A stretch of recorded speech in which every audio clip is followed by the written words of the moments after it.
Bonjour et bienvenue dans votre revue de presse de ce mardi 8 juin 2020.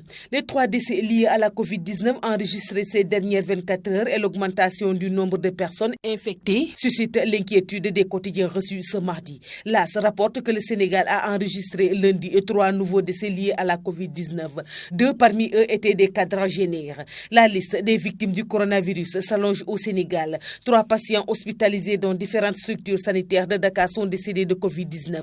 Le ministère de la Santé et de l'Action informe dans un communiqué que la première victime est un homme âgé de 69 ans. Il est décédé à l'hôpital principal de Dakar. Le deuxième patient emporté par la pandémie de Covid-19 est un homme âgé de 43 ans. Il a rendu l'âme à l'hôpital Aristide Le Dantec où il était interné, écrit le journal. Le troisième décès est enregistré à Fann. C'est un homme âgé de 44 ans. Il faut souligner que la Covid-19, qui était plus dangereuse pour les sujets âgés, tue aussi les jeunes d'un peu plus de 40 ans. Le Sénégal compte désormais 52 décès liés à la Covid-19, ajoute la publication.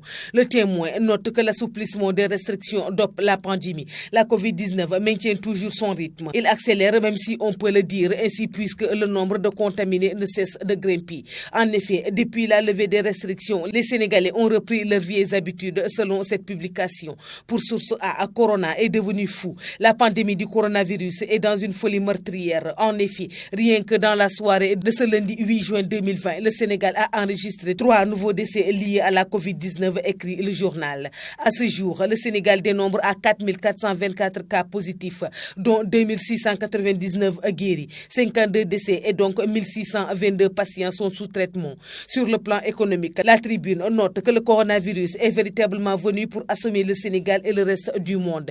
Et pour cause, selon ce journal, le pire est attendu en rapport avec les impacts économiques totalement négatifs que le virus a fini de propager partout, poussant la Banque mondiale à prédire la pire récession économique depuis la Seconde Guerre mondiale. Enquête de sa part signale que plusieurs organisations signataires d'un texte intitulé Déclaration de Dakar se sont associées à l'appel à la manifestation d'hier sur la liste dédiée à Mémorial Gorée Almadi pour condamner l'immolation, l'assassinat ignoble de George Floyd et la haine raciale partout dans le monde. Des cérémonies pour le repos de l'âme de l'Africain américain qu'il qualifie de martyr communs sont prévus, réunis autour du collectif de solidarité Afrique-USA. Les manifestants estiment que l'Afrique ne saurait demeurer passif ni silencieuse face aux souffrances de sa diaspora, lit-on. C'est tout pour votre revue de presse de ce jour. Merci de nous avoir écoutés. Au revoir.